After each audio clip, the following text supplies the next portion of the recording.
The council chamber was built for intimidation. Towering columns of obsidian glass shimmered with captured starlight. The floor was polished to mirror perfection. Around the crescent table sat 11 beings, each representing a military superpower, each believing themselves to be above consequence, above retaliation, especially from Earth. Humans have failed to respond to our sanctions, hissed Chancellor Virax of the Ternari Dominion. His triple-pupilled eyes glowed dimly. They do not speak. They do not resist. They are broken. The others nodded, smug. Arrogance pooled in the room like stagnant water. Ambassador Jilin of the Myra clinked her claws together. They've sealed their systems. No transmissions. No defense deployments. No ships leaving Sol, cowards. The word echoed cold and empty. Cowards. Then the lights flickered. Just for a second. A soft electrical tick sounded from the chamber's side console. A data crystal glitched into existence on the holodais. Static, then a voice. Rough, human, male. This is Captain Elias Kane, ISS Revenant. If this reaches anyone, they've already pushed us too far. Silence fell like a blade. Jilin's skills twitched. What is this? No one answered. I'm recording this from Sector 9 to 8, just outside the Virellan Belt. Our colony was hit. No survivors. Civilians. Burnt alive. Children. The council says they didn't authorize it. A pause. The static deepened. Doesn't matter anymore? Chancellor Virax rose. End this recording. But Kane's voice returned, this time quieter. You want war? A beat. Then prepare to be erased. And just like that, the feed ended. A long, breathless silence. Then something worse than noise, a soft, involuntary tremor from the usually unreadable Zentari delegate. His neck vents pulsed erratically. I thought Earth didn't have long-range retaliation capabilities, murmured one of the CERN dignitaries. They haven't launched a single military vessel in over 12 years. They haven't needed to, said someone else. Another pause, and then the tremors began, not metaphorical ones. Real, physical. The chamber shook subtly, rhythmically. Not like seismic activity, more like a knock. 4 of them. Evenly spaced. Boom. Boom. Boom. Chancellor Virax barked. Locate the source now. The chamber's AI hesitated. Then, unidentified vessel has exited slipstream just beyond this facility.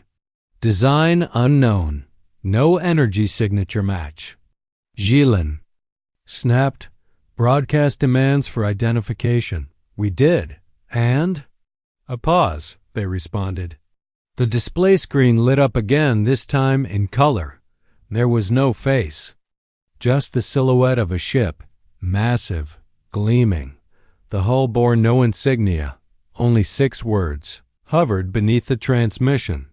We are not here to negotiate. An ambassador laughed nervously. A bluff. Earth doesn't have the fleet for this. We've seen their exports. We've monitored every channel. The Zentari delegate whispered, You've monitored what they allowed you to see. The laughter died instantly. In orbit. The human warship moved with surgical grace. No hesitation. No grand declarations. Just precision. Tactical feeds across the council scrambled. Jamming pulses struck every frequency. The station's shields rose, but too late. The human ship fired once, and the sky broke. Sir, there. Trying to retreat, said Lieutenant Marks. Kane sat at the helm, eyes dead still. Let them. Orders? We're not here for revenge. Marks glanced back, uncertain. Then what are we here for? Kane answered without blinking. Proof. Back. Inside the council chamber, chaos bloomed. Fires. Static. Screams. Jilin was coughing smoke. What is that ship? There's nothing like it in the archives. Virax was gone, ripped apart when the central spire collapsed. Others fled. Some tried to call for backup. None succeeded. Only one thing remained untouched, the data crystal. Still glowing softly at the center of the table. Captain. Kane's voice crackled again. You think silence means weakness. The lights flickered. You think patience means surrender. Another boom echoed overhead. You burned our soil. You slaughtered our young. The chamber doors were blown inward by a shockwave, and the last line came like ice. So now, you disappear. Outside, orbit was littered with the wreckage of Council fleets. Inside, not a single member of the War Tribunal survived. Not one. On Earth, the stars looked peaceful. As if nothing had happened. As if silence still meant safety. It didn't. They thought silence was surrender. It was the last warning they'd ever get. As the galaxy reels from the attack, a young alien intelligence analyst uncovers fragments of Earth's true doctrine, hidden messages, psychological warfare tactics, and ancient Terran philosophies buried under decades of stillness. But the more he discovers, the more terrified he becomes, because silence wasn't fear. It was a setup. His name was Threx Hal Vang, junior cryptography analyst of the Loran Data Corps, stationed deep in the Avanian spiral 10 million light-years from where the council chamber turned to ash. He wasn't a soldier, wasn't even considered important, but right now, his hands were shaking above a flickering interface, translating the black box that somehow survived Earth's return strike. He'd watched the footage from Sector 073 times. First in silence, then with filtered audio, then with stress mapping overlays to analyze every pause, every breath in Captain Kane's voice. Nothing added up, because no one knows species spoke with that kind of certainty unless they already knew the outcome. Double quotes. You want war? Then prepared to be erased. Erase wasn't military vocabulary. It was psychological vocabulary. Threx blinked. He'd read old Terran philosophy out of curiosity once. Ancient strategy texts stored deep and forgotten. Archives. One quote came back now, sharp as an alarm. The greatest victory is that which requires no battle. They weren't responding. They were setting the stage. Computer, he said aloud, licking dry lips.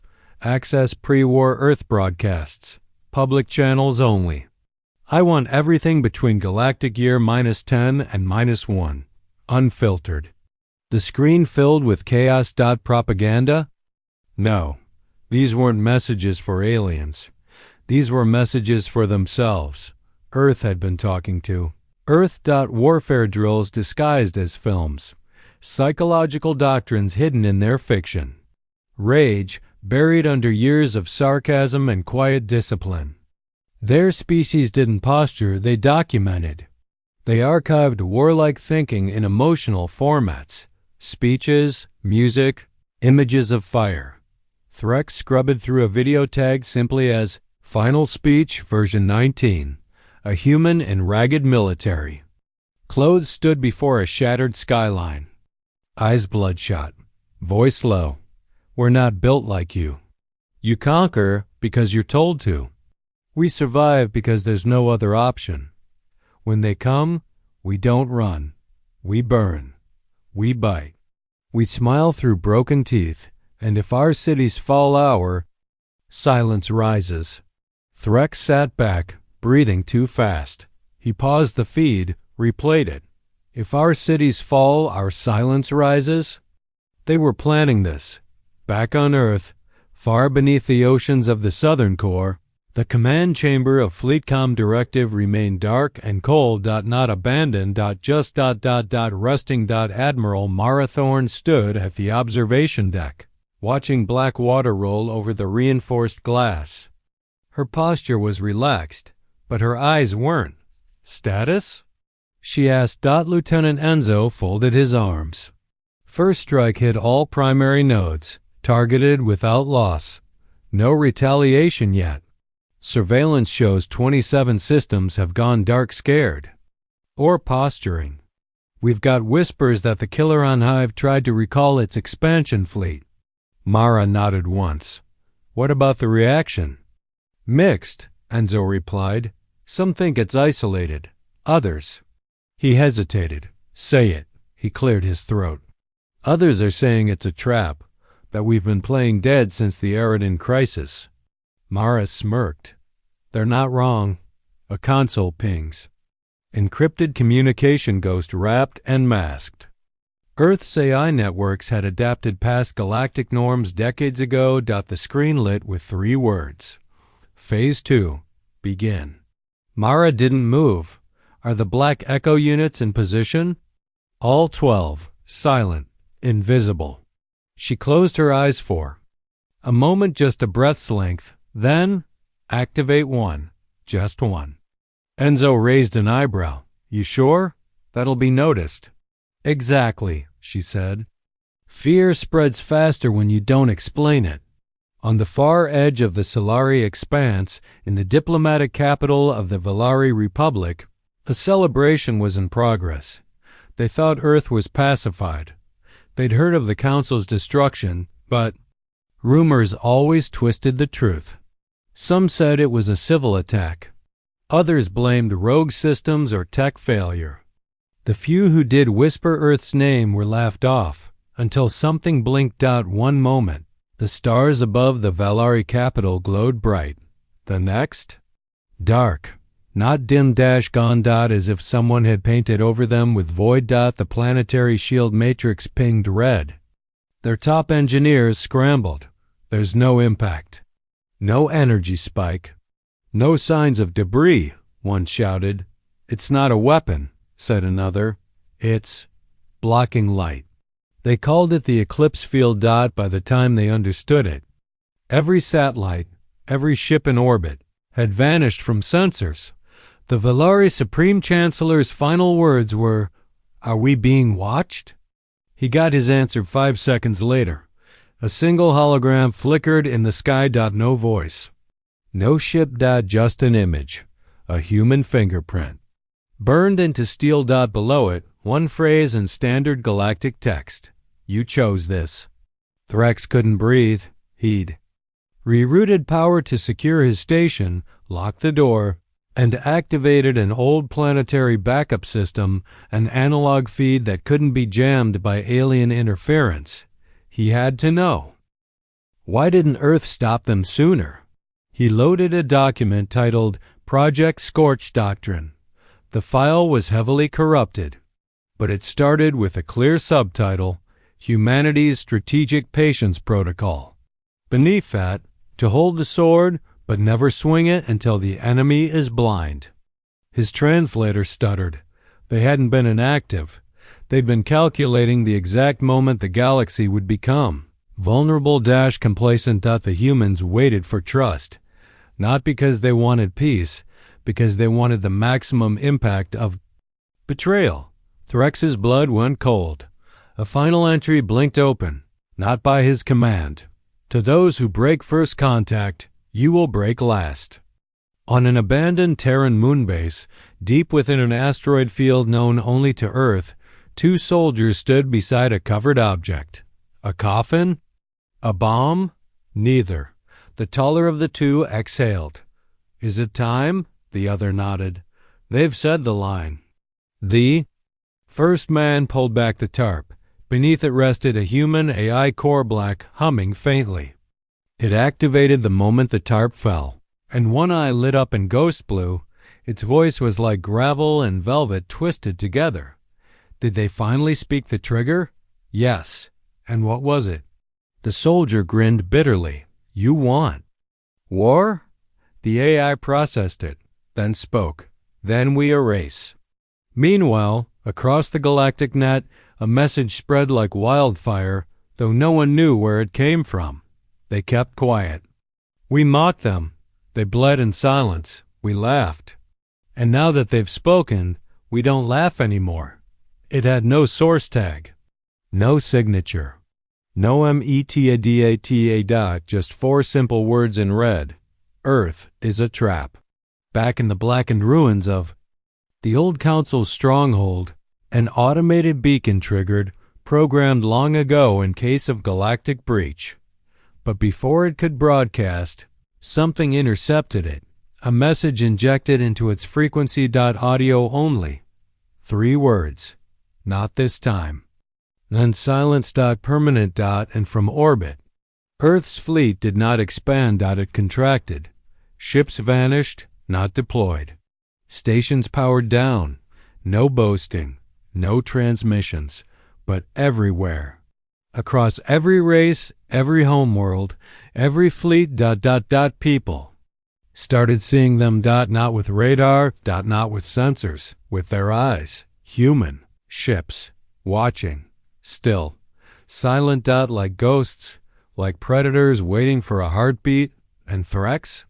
He whispered it to himself as he stared at the files he dug up, shaking with a fear no logic could cure.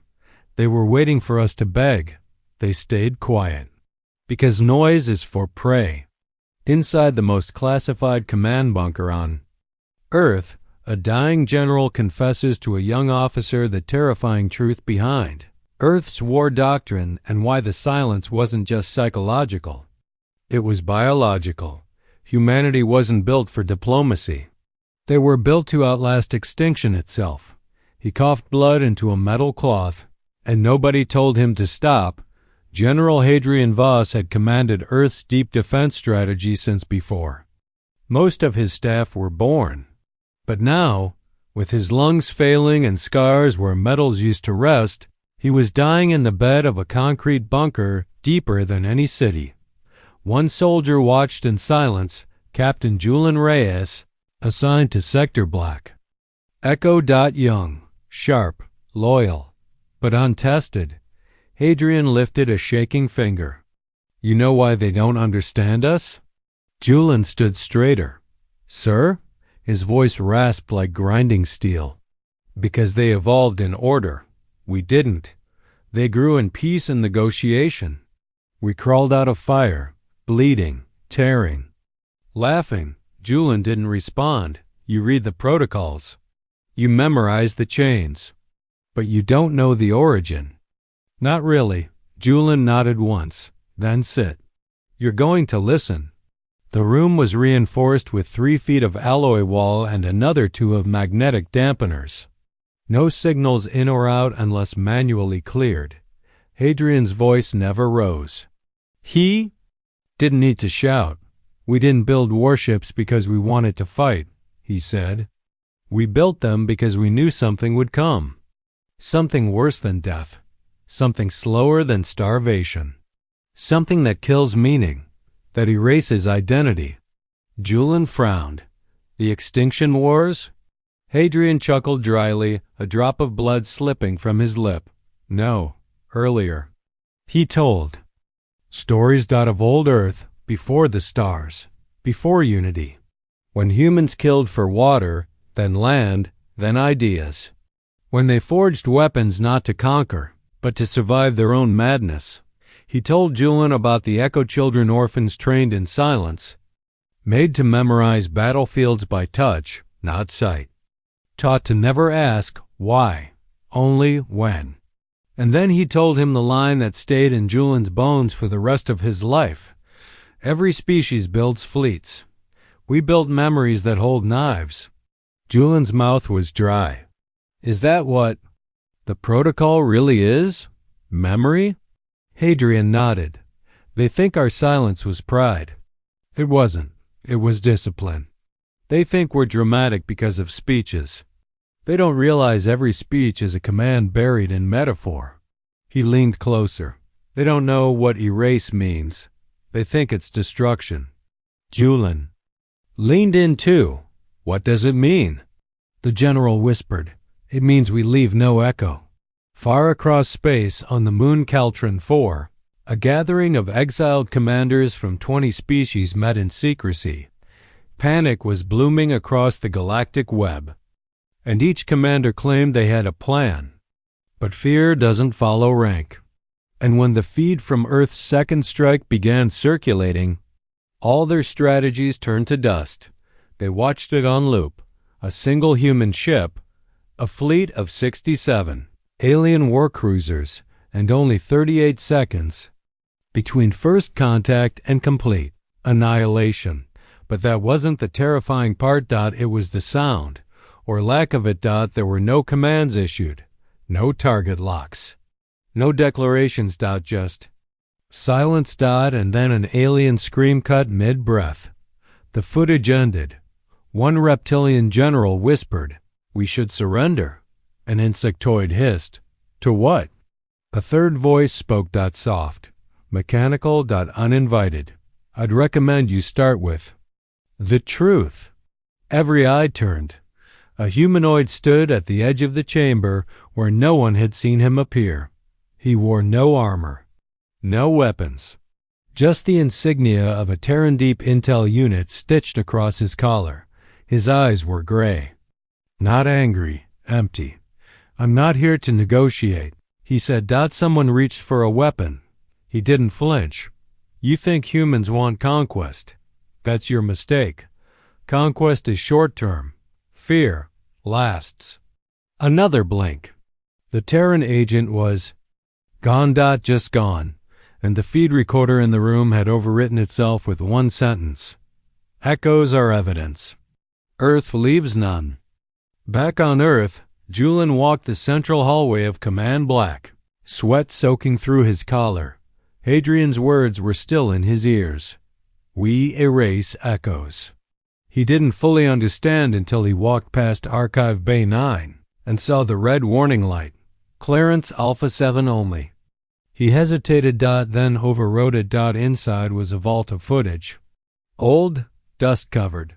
But every file had the same title: Humanity Under Duress Response Model Variants. He opened one. The footage began in a shattered city. A boy, maybe 12, ran barefoot through wreckage, clutching a broken metal pipe. Behind him, machines. Tall, burning, alien. He stopped, turned, didn't run, didn't cry. He screamed pure defiance in charge. Static. Next file. A woman bleeding from the face limped into a cockpit, every bone broken, crawling with one working hand. She flicked a festumpum. Single switch.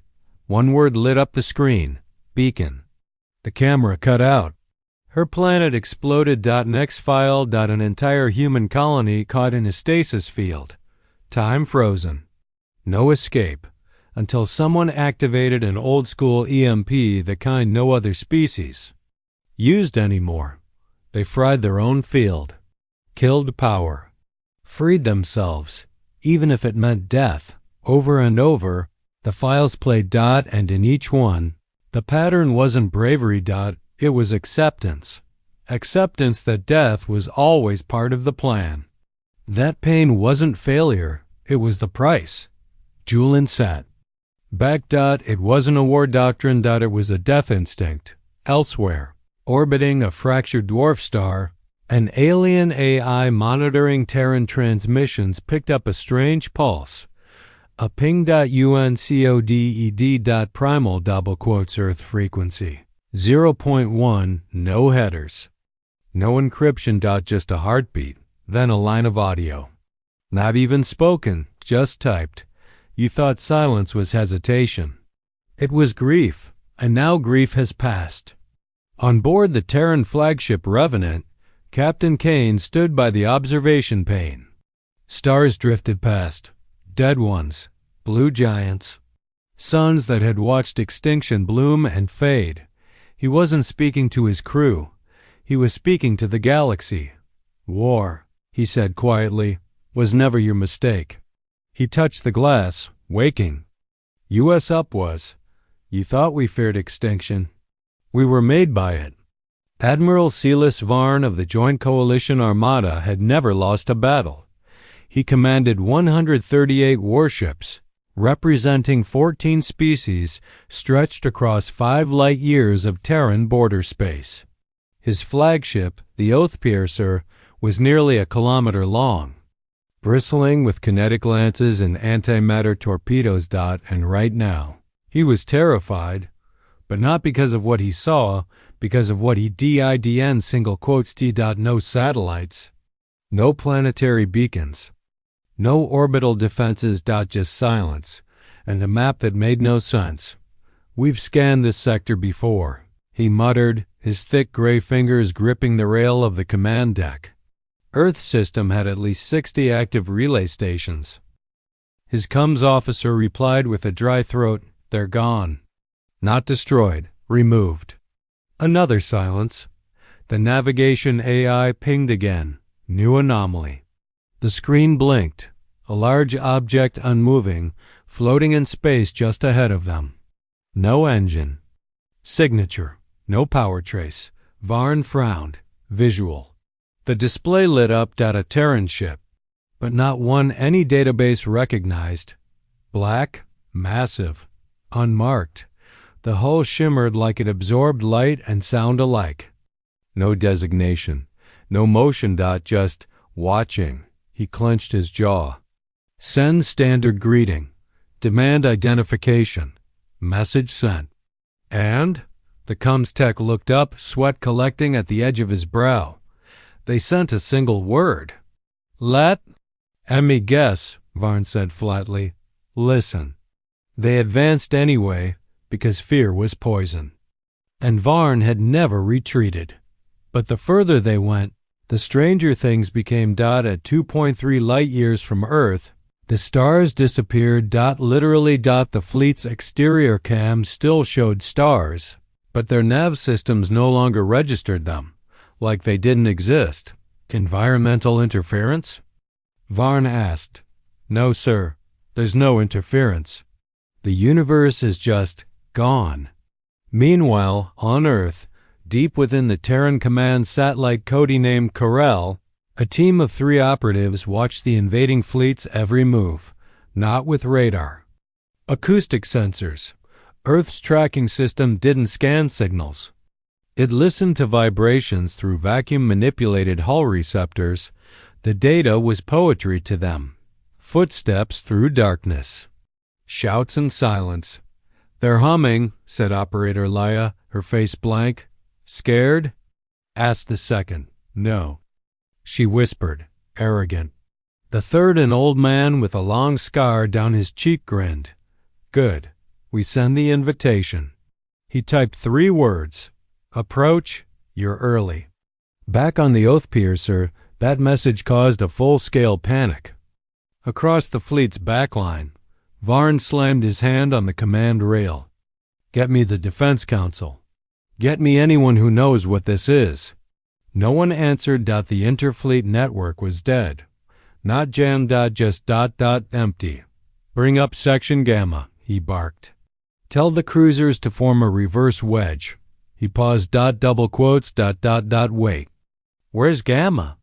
Silence. No one knew, because every cruiser in Section Gamma was gone. No wreckage. No signals. Just Danish. Varn finally ordered a full halt. All ships, red alert, reverse and hold at fallback coordinates. No reply, broadcast on all channels. Still nothing. Then a voice, not Terran, not human, a voice from his own ship, from one of his own officers. I saw it, she said quietly. Varn turned. Lieutenant Yelra, 3rd shift. Quiet, but stable. I saw the sky blink, she continued, like it shut its eyes. Lieutenant, you're not making. They didn't stop us. They just waited. Waited until we stopped ourselves. Then she lifted her sidearm and shot the comms console in front of her. Varn roared and tackled her. But she was gone already, slumped. Already smiling. No. Just a word burned into the screen she'd destroyed. Echo. At Earth's eye. Orbit. Above the silent blue marble. 12 human ships uncloaked. No announcement. No visual intimidation. Just presence. Each ship bore no name. No signal. But one by one, they lit up. First their hulls. Then their weapons.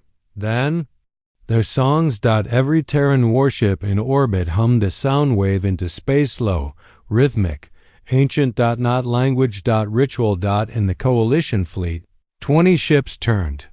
Their engines toward retreat. Not ordered. Instinct. Double quotes get us out of here, Varn whispered. All of us. No one answered, because every fleet member on the outer ring was gone. Again. No weapons fired, no debris, just absence. And then his ship's lights dimmed. A new sound filtered through the bridge speakers. Human. A voice, calm, measured. I warned you to listen. Varn's eyes went wide. Who? You came for war. The lights flickered again. You thought we needed weapons. The hull began to hum. Not damage, emotion, but our silence was never fear. The ship trembled. It was mercy. The last thing Admiral Varn saw was the starless void curling around his ship like a curtain being drawn. He tried to scream, but no one heard him. A week later, a lone alien escape pod crash-landed on a fringe outpost in the Darlan Belt. Its occupant was catatonic, unresponsive, but on his forearm, burned into the skin, were the same 6 words the Terrans had sent before. We are not here to negotiate. Galactic broadcasts lit up like wildfires. Fear, confusion, prophecy. Earth has deployed vessels that don't exist in records. Entire fleets missing with no sign of battle. Humanity isn't fighting, they're erasing. And somewhere in a Terran archive, buried inside a locked vault, the page turned out one word stamped on it: begin Phase 3. They didn't fire to win, they waited to make us vanish. The Drazari had ruled 3 sectors, bred warriors, conquered moons. They had bombarded planets into surrender with sound alone weaponized, resonance, but none of that mattered now because they couldn't explain the quiet. Ambassador Kriv sat motionless in the surrender chamber aboard the Drazari flagship Cinderlight. His eyes, once razor bright, were sunken. Blood dried along the edge of his brow, not from wounds. From pressure, from stress. From the silence, his voice cracked as he recorded what might be the last message his species would ever send. This is not a negotiation. This is a surrender. Total. Immediate. We offer you our fleets, our territory, our archives. We offer our species. We offer ourselves. He pressed. Send. No answer came. Not immediately. Just the soft hum of the void. Outside. Then dash movement. A Terran ship, massive, sleek, unlit, materialized before the Cinderlight. It didn't decloak. It didn't broadcast. It simply arrived. Kriv stood. Others in the chamber trembled. A hologram flickered to life above their command table. Human. But not flesh. An AI.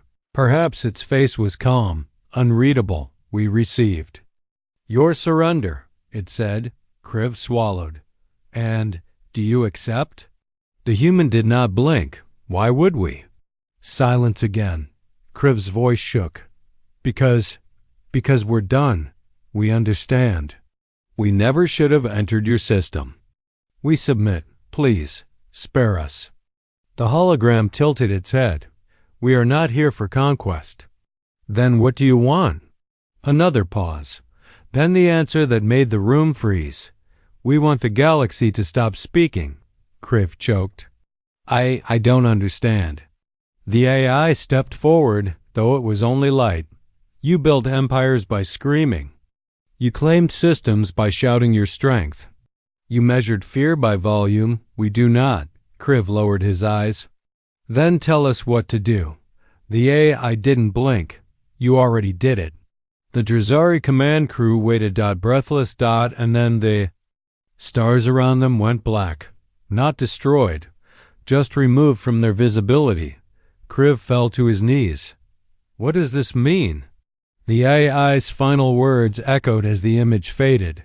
It means you will never be heard again. 3 weeks later, no Drazari transmission was ever received again. Not by allies. Not by enemies. Not by Earth. The race was not extinct. Just quieted. Erased from galactic memory. Their systems remained. Their buildings intact, But no signal ever left them, not a cry, not a surrender, not even a whisper. And in Earth's deepest vault, in a room with no doors and no light, a final log was sealed. It read, "Let the galaxy learn the cost of noise. Let them see silence not as weakness, but as judgment. The human voice may tremble, but only once." In the void between systems, one final Terran ship drifted quietly. Its captain watched the stars realign. They wanted war, she murmured. The AI beside her answered simply, "Now they get silence. They beg us to listen." But the fire they lit only taught us to forget their names.